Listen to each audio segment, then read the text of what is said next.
ঢাকা শহর আমরা বানাইছি, এই শহরটাকে মেগা সিটি নাম দেওয়া হচ্ছে, একটা মেগা মৃত্যুপাত, একটা মেগা জুলুমের জায়গা।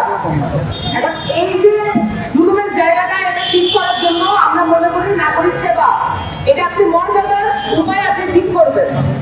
ভাই ওদিকে আমরা তিস্তা মহাপরিকল্পনা, তিস্তার পানি নিয়ে আমাদের এখনো ন্যায্যতার জন্য লড়াই করতে হয়। এদিকে আপনার সাগরের অংশ কতটুকু সেইটা নিয়ে আপনার লড়াই করতে হয়। আপনার বিভিন্ন জায়গায় পানির হিসা নিয়ে আন্তর্জাতিকভাবেও লড়াই করতে হয়, আপনাকে লোকালিটিও লড়াই করতে হয়। কিভাবে? আপনার বাসায় পর্যন্ত পানি আসবে না। আমরা যদি মনে করি যে এই দুই পানির যে সোর্স এটা আলাদা, এটা আলাদা না, এবং একই সোর্স থেকে আমরা যদি এইটা নিশ্চিত করতে পারি তিস্তার ন্যায্য পানি, এবং সেখানে আমরা এইটাও নিশ্চিত করতে পারবো ঢাকার ন্যায্য পানি।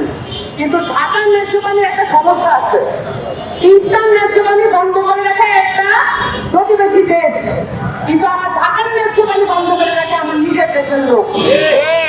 এই যে আমার নিজের দেশের লোক যে একটা প্র্যাকটিস বানায় ফেলছে বাংলাদেশের মানুষের উপর জুলুম করায়, যাদের সরকারি চাকরির একমাত্র মাহাত্ম, সেটার বিপক্ষে আমরা কথা বলতে আজকে নামছি। আপনারা বড় বড় রাজনৈতিক দলকে আজকেও শোডাউন করতে দেখছেন, ঢাকার বিভিন্ন জায়গায় তারা শোডাউন করে দাঁড়িয়েছেন। জুলাই সনদে তাদের পার্টির অবস্থানকে ব্যাখ্যা না করে তারা ধানের শীষে ভোট চেয়েছেন, বিভিন্ন এই মার্কায় ভোট দেওয়া দাঁড়াইতেছেন। ভাই আপনি নাগরিকদের জন্য, দেশের মানুষের জন্য কি কথাটা বলছেন আজ পর্যন্ত? ওদের একটা বছর ধরে কোন কথাটা বলছেন দেশের নাগরিকদের জন্য, যে কথাটার কারণে মানুষ ভালোবাসে আপনাদেরকে একটা ভোট দিবে? মানুষজন ভালোবাসে আপনি এবার আমাদের ভোট দেবে না। মানুষ ভোট দিবে পাওয়ারের কারণে, আপনাদের ভয় পায়। আপনাদের কাছাকাছি না থাকলে যদি তার ন্যূনতম যে মর্যাদা ওইটাও যদি কায়দা নিয়ে যায়, তাদের রাস্তার চায়ের দোকানটা ওইটাও যদি কায়দা নিয়ে যায়, ভয় ভোট দিতে পারতো। কিন্তু ভালোবাসে আপনাদেরকে আর ভোট দেবে না। পুরাতন যত রাজনৈতিক দল আছে তাদের পাল্লা শেষ।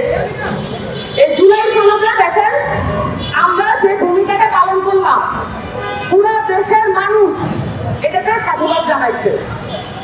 কতগুলো দল তারা ছিল আতঙ্কে, একটা দল আবার বলছে যে এরা প্রত্যাহার করবো, সাইন করে আবার বলছে প্রত্যাহার করবো।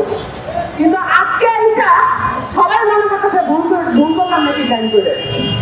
কিন্তু এই যে আমাদের একটা দল, একটা নতুন রাজনৈতিক দল, আমাদের একটা তরুণ রাজনৈতিক দল, অভিজ্ঞতা কম হতে পারে, কিন্তু আমরা এটা পরিষ্কার করে বলে দিতে চাই, মানুষের জায়গা থেকে এবং নাগরিকদের অধিকার আদায়ের জায়গা থেকে আমরা এক চুলো করি নাই।